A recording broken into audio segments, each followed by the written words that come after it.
అందరికీ నమస్కారం అండి. మనుషులకి డబ్బు సంపాదన, చక్కటి జీవన విధానం వీటన్నిటి తర్వాత ఎక్కువగా ఆలోచింపజేసేది ఏంటంటే, ఇలా చేస్తే ఇతరులు ఏమనుకుంటారో, ఇలా ఉంటే ఇతరులు ఏమనుకుంటారో అనే ఒక ఆలోచన ఎక్కువగా ఉంటుంది.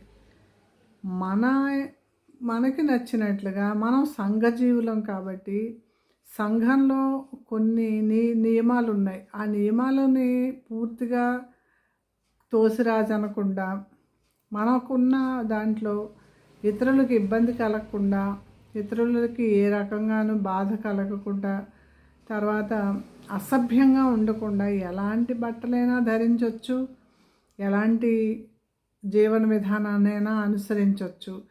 అంటే ఇవి నాకు ఎందుకు చెప్పాలనిపించిందంటే, మొన్న బాగా చలిగా ఉంది.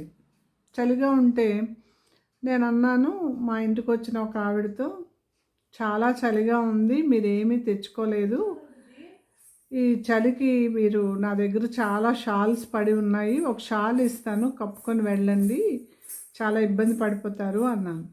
అంటే అబ్బో ఇంకా చాలా వెలుతురుందండి, ఇప్పుడు షాల్ కప్పుకుని వెళ్తే ఎవరైనా ఏమైనా అనుకుంటారేమో అని. నాకు ఎంత ఆశ్చర్యం వేసిందో. ఆ అనుకునే వాళ్ళు ఎవరైనా ఈవిడికి జలుబు వస్తే ఈవిడ బాధను వాళ్ళు భరిస్తారా? ఈవిడికి ఏదైనా అనారోగ్యం చేస్తే ఈవిడ బాధను వాళ్ళు తీసుకుంటారా? ఎవరో ఏదో అనుకుంటారని మన సుఖాన్ని మన సౌఖ్యాన్ని మనం ఎందుకు వదులుకోవాలి? అంతట్లో ఎవరేమనుకుంటారు?